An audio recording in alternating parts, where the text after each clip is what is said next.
pra todo mundo aqui que agora não vai ser mais segredo. Eu comprei o meu VR, na verdade, pra trabalhar e não pra estar aqui. Sim. A maioria, assim, eu conheci muita gente. Tipo, A maioria é gente grande eu conheço pra trabalho. O meu foi pra trabalho. Pra eu criar esse podcast aqui, tá ligado? Não foi pra eu ficar jogando.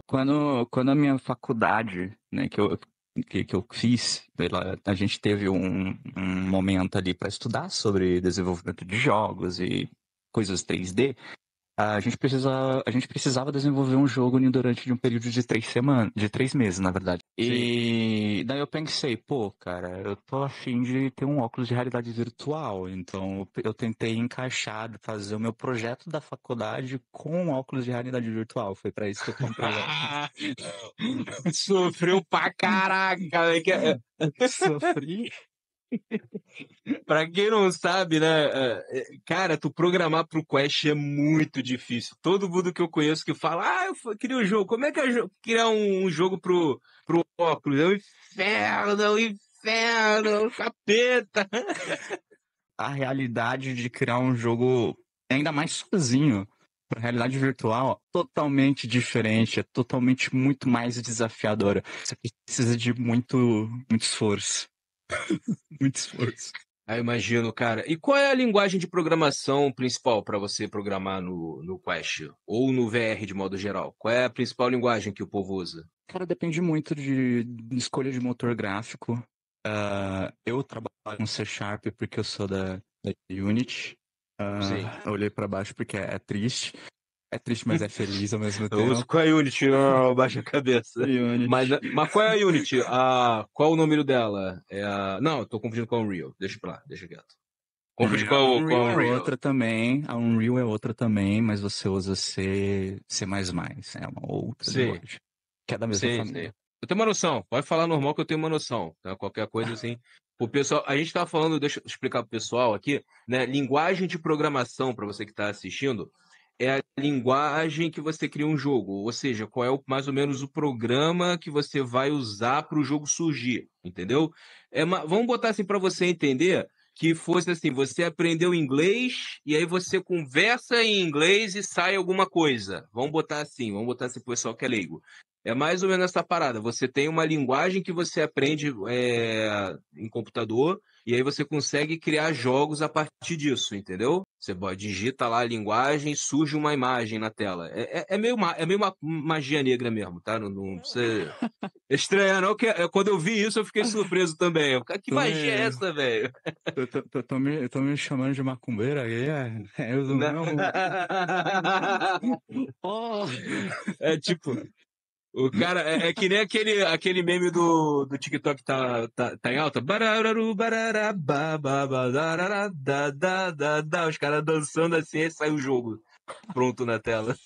E como é que foi o jogo? Era sobre o quê? Era o quê? O que era que tu fazia no jogo? Olha, cara, quando você vai escolher para desenvolver um jogo, você tem que saber muito bem o gênero, por causa que dependendo do gênero tem as dificuldades de desenvolvimento. O melhor gênero que o pessoal fala para você fazer é de terror, então o meu jogo que eu desenvolvi para faculdade foi de terror. E eu não vou mentir para você, a gente tinha 3 meses, mas a gente fez em uma semana. Ué, mas foi tão rápido assim, cara? Porque geralmente é programação real pra fazer jogo aqui. Sim, foi rápido por quê? Por causa que eu estava disposto a aprender e também por causa que a gente não tinha muito tempo. O meu grupo de faculdade, né? Todo mundo tem esse grupinho de faculdade que deixa para a última semana. Ouviram, né? Não deixem pra última semana. Estudem, vai. Não, cara, não deixem para a última semana porque minha última, tipo, eu tinha uma semana para desenvolver um jogo que era para ser feito em 3 meses, por causa que tinha que ter dificuldade.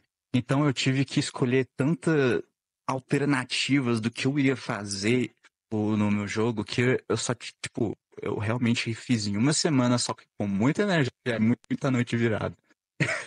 E obviamente Porra. trabalho em equipe, cara. Trabalho em equipe foi o essencial naquela época. Mas a gente fez um joguinho de terror e a gente focou. Como a gente não tinha tempo para desenvolver levels, a gente Sim. focou em tentar desenvolver um level design interessante e criar uma inteligência artificial até que desafiadora. E foi o que a gente fez, a gente vencer, né? Porque foi um concurso que a gente teve que fazer também. Um concurso, competição. Sim, E aquilo ajudou a gente a vencer, a ter um destaque, né? sim. E como é que foi o jogo de terror, cara? Conta pra mim, sério, eu gosto de videogame, eu amo jogo de terror. Eu acho que jogo de terror é a melhor franquia que existe. Cara, inclusive tem um negócio assim que eu aprimorar meu computador, uma série de jogos de terror que eu quero jogar, cara, que é de um maluco japonês. Me fugiu o nome agora. Chili's Art, é o Chili's Art. O Chili's Art, o cara todo, praticamente a cada 2 meses, ele lança um jogo de terror novo com uma qualidade linda. Mas é ele e uma equipe pequena também. Se eu pudesse, eu me casava com ele, tá? Com quem? Com quem? Com o Tilas Artes, porque eu Nossa. amo o jogo deles.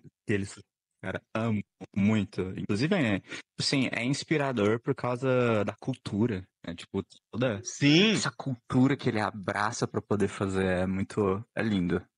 Sim, para quem não sabe, né, o pessoal que tá na live aí, sempre vamos dar o contexto pro pessoal, né, para o pessoal participar da conversa aqui com a gente. Deixa eu voltar à resposta. Chile Azar é o maior criador de conteúdo de jogo de terror atual. Ponto, né? O cara é incrível, inacreditável e ele faz jogos de terror sobre a cultura japonesa. Então, tem jogo que você é um repórter que vai para uma casa abandonada de uma família que teve um assassinato e aí, meu filho, já era, os capirotos lá, os fantasmas, tudo atrás de você. Tem um dele que é maravilhoso, cara, que é um do que você é um faxineiro num hotel. Não sei se tu já viu, tu chega pra trabalhar, bate o ponto, aí você começa a limpar o hotel, tudo normal, tu fala com as pessoas, quando tu começa a subir de andar no hotel, caralho, velho, começa a dar um gelinho na espinha, velho. Nossa, velho, é muito bom, cara. O, o meu Aí tem uma favorito mulher é o de vermelho Inaroctâneo. que persegue. Maravilhoso, cara. Nossa, Tilesart é maravilhoso. Joguem Tilesart. Joguem o jogo de Tilesart. De Mas fala aí. preferência Inanuke Tunnel. Inanuke Tunnel. Joga Inanuke Tunnel de preferência. O que é a Nuke Tunnel? O que é essa Nuke Tunnel? É do Chilas Arts também, só que preenche ao túnel Inanuki do Japão. Não vou Ah, comentar tô muito ligado. sobre, mas quem sabe, sabe. Quem não É sabe, aquele túnel pesquise. cheio de amaldiçoado que as pessoas vão de Esse arrasta, né? mesmo. Tô Deixa o ligado. pessoal pesquisar, é mais divertido. Eu sou preguiçoso, vai pesquisar nada. Eles querem Vai mastigar pesquisar. da gente. Mas esse é o meu preferido do Chilas Arts. Porque é o que realmente me dá mais esse ar por causa do peso histórico. Tem. Óbvio que Sim, tem outros que são bons também, mas esse sim, do sim. Inunak não tem, não sei, cara. Tem algo especial. Tem, não. Os jogos esse eu não. Eu tenho na lembrança esse daí do túnel, mas depois da live eu vou dar uma olhada. Não tô lembrando 100%. Mas, assim, voltando ao papo de terror, por que que todo programador. Isso é uma coisa minha, tá? Pode ser que eu esteja errado, mas por que todo programador júnior que começa geralmente escolhe jogo de terror como seu primeiro jogo para aprender a programar, para aprender a criar? É mais fácil? O cara já É mais sabe que vai fácil. abraçar o diabo mesmo? Como é que é esse papo aí? É mais fácil por causa que quando você pensa na produção do jogo, vamos pegar produções de jogos grandes, do que a gente tem no mercado. Você precisa de um investimento muito alto, você precisa de ter um conhecimento de arte conceitual muito alto, de direção criativa, da pré-produção do seu produto, da produção do seu produto, da pós-produção do seu produto, porque o jogo é um produto. Então você Sim, tem que claro. saber tratar o seu produto como um produto. Você tem que ter um pouquinho de ar de empreendedorismo, querendo ou não. Sim. E, e se você é um desenvolvedor júnior e você começar a ver, tipo, pensa no iceberg em si. E você ter que pegar e desenvolver a história, desenvolver as artes, desenvolver o modelo, e depois você ter que sentar e tem que desenvolver um sistema de inventário, um sistema de buff, debuff, Nossa. sei que, não sei o que. Então, tipo assim, isso sozinho ó, é desafiador. Não é impossível, mas você vai demorar anos. E se você tá buscando fazer portfólio para você entrar em uma empresa, aí é quando o pessoal vem e desenvolve algo mais curto, que é um jogo de terror ou um jogo que a gente chama mais contemplativo barra ambientativo, que é literalmente para buscar, para mostrar as capacidades daquela pessoa como um programador ou um designer, ou um, vou falar, ou um projetista, vamos assim dizer. Sim, Não sim. é projetista, mas ali dentro. Não, dá para entender. Mas sobre vamos voltar só para terminar esse papo, sobre o teu primeiro jogo que tu fez aí. Não foi o teu primeiro jogo, perdão. Vamos falar sobre o jogo que você fez na faculdade. Como é que era a história dele? Como é que era o game design? Onde ele se passava? Como é que era o personagem principal? Tem no YouTube pra gente poder botar aí. Conta mais aí. O meu Se primeiro bem que se tiver, jogo não deve depois encontrar. Mas vai, fala aí. O meu primeiro jogo, na verdade, um open recourse, ou um recurso Sim, sim. aberto, porque eu tinha criado uma história, eu tinha criado uma linha do tempo para ele e muitas outras Esse da coisas. faculdade, né? Esse da faculdade Esse que a da gente tá falando. faculdade, Sim. ele ia virar um produto, só que infelizmente a equipe que eu tinha não quis continuar nessa área de jogos. E a Uhum. imensidão que aquele projeto tinha, eu não conseguiria continuar sozinho, então eu deixei ele aberto. Mas ele é um jogo que é inspirado bastante em obras artísticas de um artista específico que se chama Francisco de Goya. Eu adoro as obras dele, por causa que dá pra puxar muita essência de terror, muito atmosfera, né? E pra quem não conhece o Francisco de Goya, um dos quadros dele, bem famoso, que ele pintou, é sobre Saturno comendo o filho dele, ou Saturn eating his son, que é aquela criatura gigantesca comendo uma pessoa, que seria o deus Saturno. E também tem o The Devil's Lamp, que é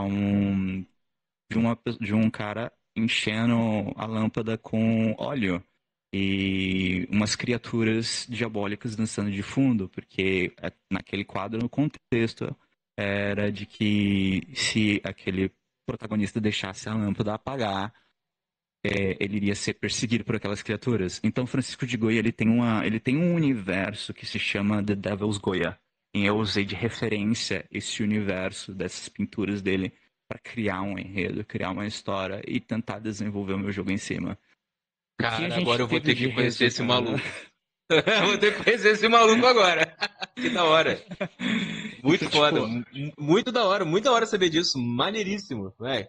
Continua, desculpa aí. eu tive que fazer um estudo muito afundado sobre ele para poder conseguir desenvolver meu jogo, por causa que se meu jogo era para ser um terror e era para ser um terror atmosférico, então eu precisava trazer essas essências do que a gente já teve da realidade, do que a gente tem do real para dentro do mundo do desenvolvimento de jogos. E meu jogo, ele não conseguiu chegar ali no pé por causa que era só uma semana de desenvolvimento. Mas eu Uhum. foquei bastante em dar aquela essência de nostalgia do Slenderman. Então ele foi bem Sim. baseado em Slenderman, só que como eu falei, a gente não tinha tempo para desenvolver levels.